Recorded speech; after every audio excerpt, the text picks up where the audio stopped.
Bonjour, alors on va parler aujourd'hui de la bilinéarité du produit scalaire. Donc bilinéarité, sur la linéarité il y aurait beaucoup de choses à dire, on ne va pas dire grand chose parce que ça serait très très long. On va juste donner deux propriétés très très importantes qui normalement ne posent pas de problème.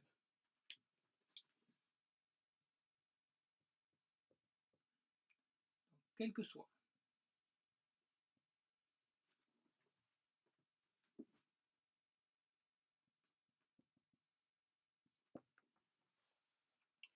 les vecteurs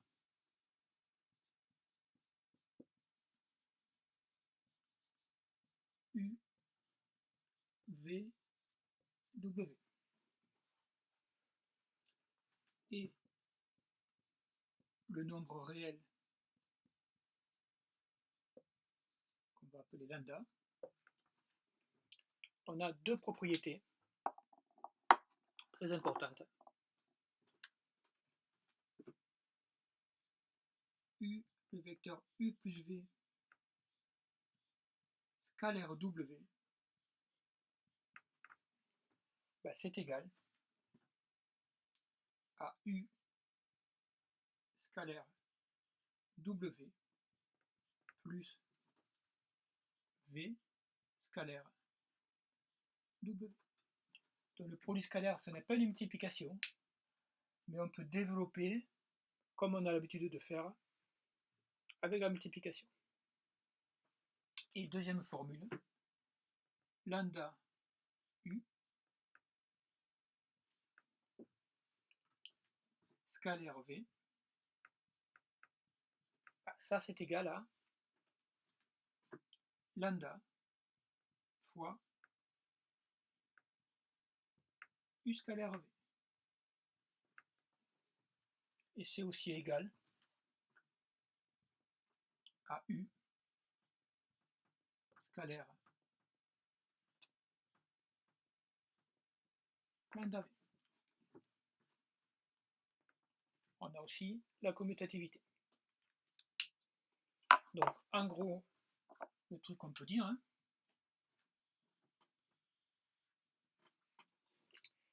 c'est que le comportement du produit scalaire par rapport à l'addition des vecteurs et à la multiplication de vecteurs par un réel, il rend légitime les techniques de calcul analogues à celles de la multiplication des nombres. Même si, je le rappelle, le produit scalaire de deux vecteurs, ce n'est pas une multiplication de deux vecteurs. Voilà.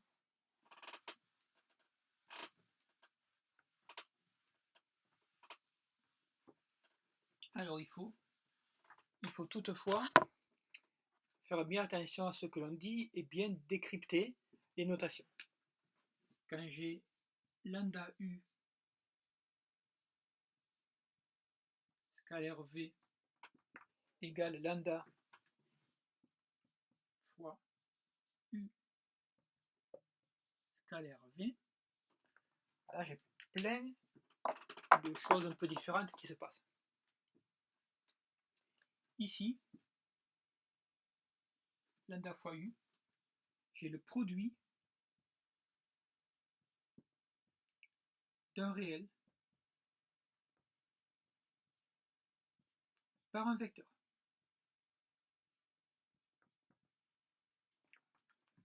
Quand on écrit 3U, c'est 3 fois le vecteur U, c'est le U plus U plus U. Et le produit d'un réel par un vecteur, c'est un vecteur.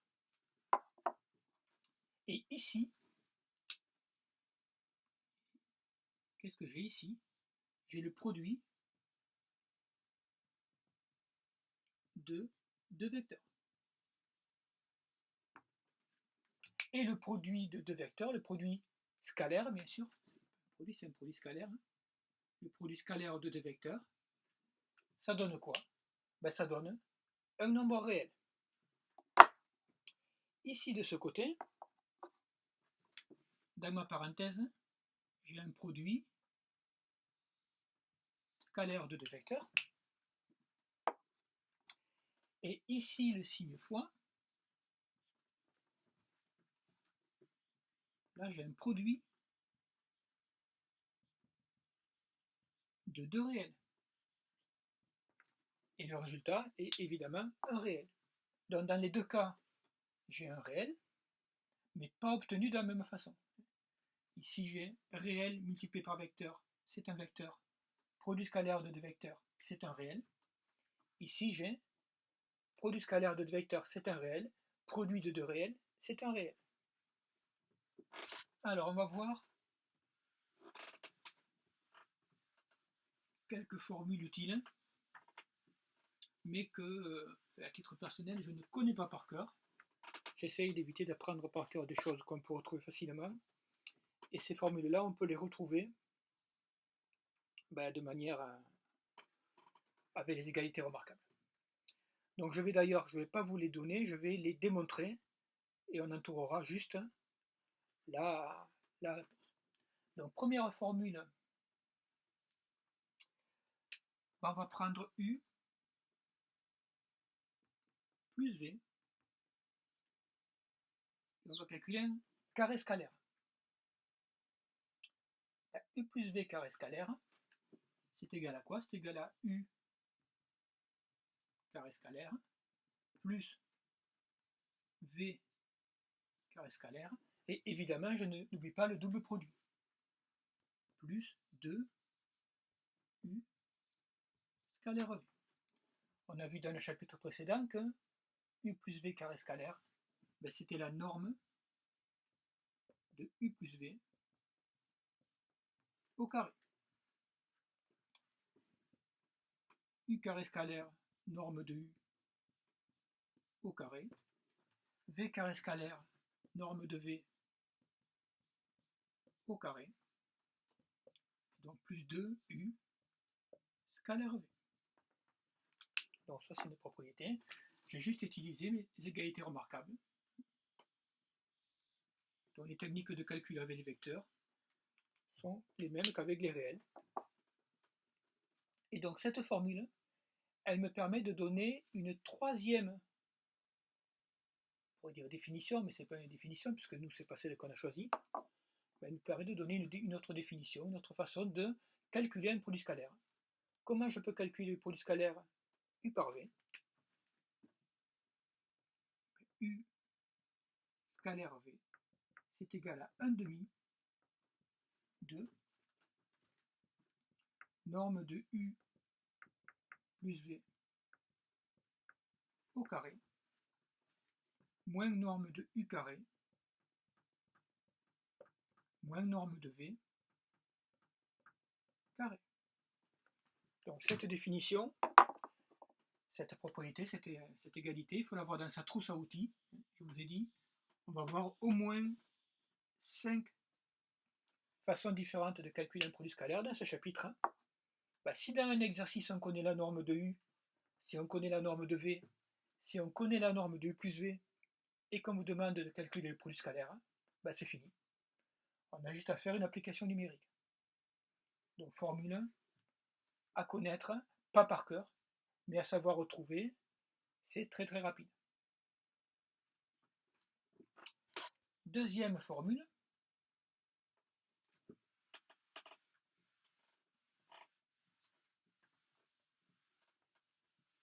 deuxième égalité remarquable, je vais calculer le carré scalaire de U moins V. J'aurais pu ne pas effacer la deuxième ligne. Donc ça me donne quoi? Le carré scalaire de U moins V. Ça me donne évidemment carré scalaire de U moins V égale carré scalaire de U plus carré scalaire de V moins 2 U scalaire V. Donc formule 1, pareil, qui peut être utile, mais si on sait faire avec des réels, on fait plus ou moins la même chose avec des vecteurs, en faisant attention que là c'est un produit scalaire. Cette formule est importante parce qu'elle permet aussi de calculer le produit scalaire avec d'autres données. Donc là, si je change de côté, ça me donne 2 U scalaire V égale norme de U carré plus norme de V carré moins norme de U moins V au carré. Et là, ben on reconnaît quoi? On reconnaît la définition du produit scalaire que l'on a donné dans le cours.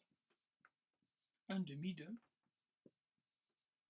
norme de U carré plus norme de V carré moins norme de U moins V au carré. Donc si dans un exercice, on connaît la norme de U, on connaît la norme de V, on connaît la norme de U moins V, si on veut calculer les produits scalaires, on a juste à faire une bête application numérique.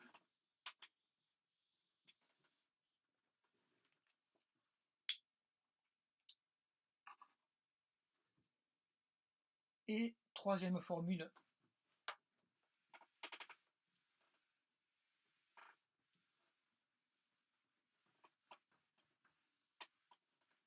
qu'on va donner, mais qui je trouve sert un peu moins, mais peut-être. Donc c'est U plus V, excusez-moi, scalaire, c'est un produit scalaire, produit de deux vecteurs, U moins V. Ben ça,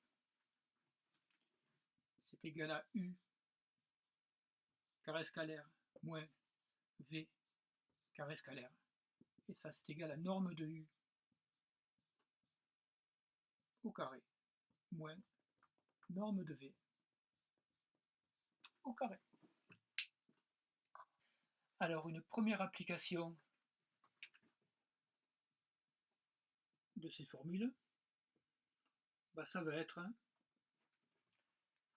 une nouvelle démonstration du théorème du projeté orthogonal. Donc, vous vous rappelez, j'ai un vecteur U, j'ai un vecteur V. On avait dit que U scalaire V, c'était norme de U fois norme de V fois cosinus de l'angle UV, ou que c'était aussi égal à norme de, c'est égal à U scalaire V' avec V', qui est le projeté orthogonal de V sur U. Ben ça, on peut le redémontrer très simplement. Et d'ailleurs, un exercice, si on a du mal avec le théorème du projeté orthogonal, c'est mieux de refaire la démonstration systématiquement. Comme ça, on n'a aucune chance de se tromper. Donc, je fais la démonstration. U scalaire V est égal à U scalaire. Et V, je vais le décomposer en V' plus, je vais appeler celui-là par exemple, V seconde. Donc, U scalaire, V' plus V seconde, relation de Chasles. Je développe, ça me donne U scalaire V' plus U scalaire V seconde. Et qu'est-ce qui se passe?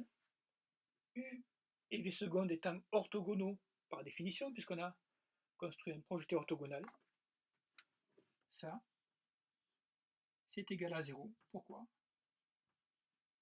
Parce que U est orthogonal à V seconde. Donc on a bien démontré que U scalaire V était égal à U scalaire V' si V' est le projeté, dans le cas où V' est le projeté orthogonal de V sur U. Donc, c'est une propriété que j'utilise régulièrement en exercice.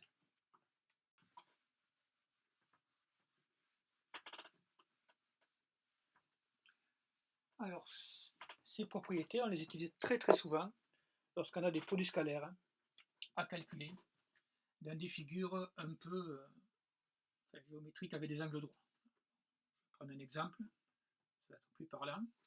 Donc j'ai un carré A, B, C, D, de côté par exemple 2 cm. Je pourrais prendre A. Donc A, B, C, D. J'ai M ou I qui va être le milieu de CD. J'ai J qui va être le milieu de BC. Et j'aimerais bien calculer le produit scalaire de AI avec DJ.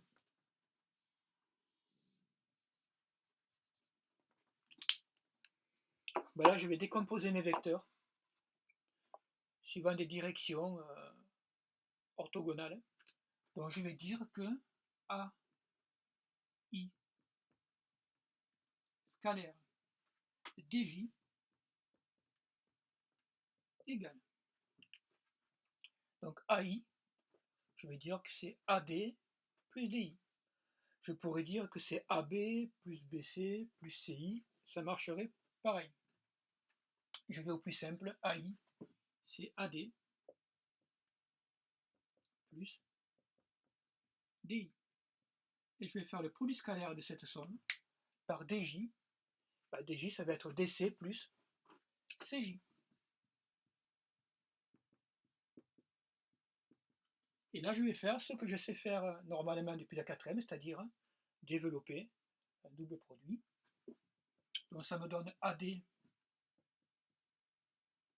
scalaire DC plus AD scalaire CJ plus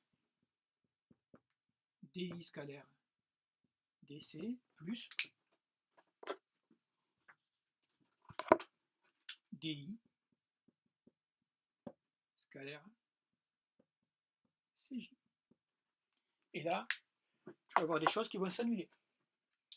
AD scalaire DC. Ici. AD scalaire DC, les deux vecteurs étant orthogonaux, ça fait 0. AD scalaire CJ, on verra tout à l'heure. DI scalaire DC, on verra tout à l'heure. DI scalaire CJ, DI, CJ, ils sont orthogonaux, donc du coup ça fait 0. Donc il me reste deux produits scalaires, mais qui sont des vecteurs collinéaires.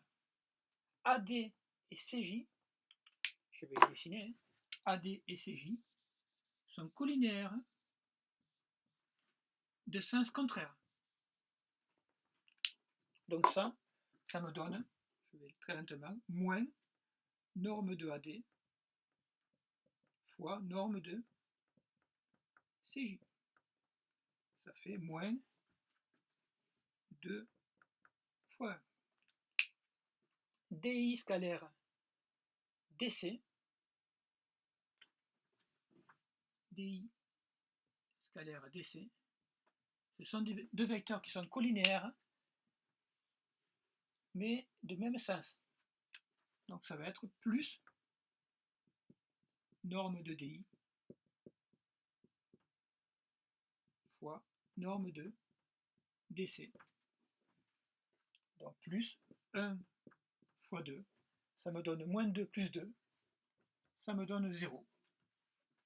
Le produit scalaire est nul.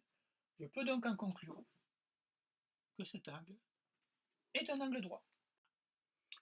Alors si j'ai un peu d'intuition et que je conjecture que l'angle est droit, je peux résoudre ce problème par une méthode très très élégante qui n'a rien à voir avec les produits scalaires, mais je ne peux pas résister à l'idée de vous la montrer. C'est vraiment pour ceux qui aiment les maths, qui aiment les belles choses. Alors, l'idée c'est de calculer A, I, scalaire, D, I. Donc je vais utiliser des propriétés géométriques de collège.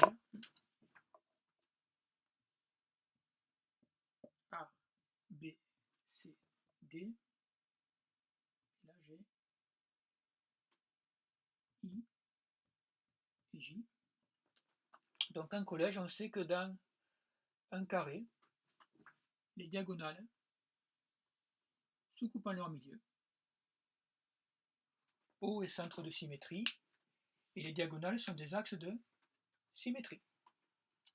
On sait aussi en collège que dans un carré, les médiatrices des côtés, donc la médiatrice de DC, elle passe par le milieu, elle passe par le centre du carré, O, et c'est aussi un axe de symétrie.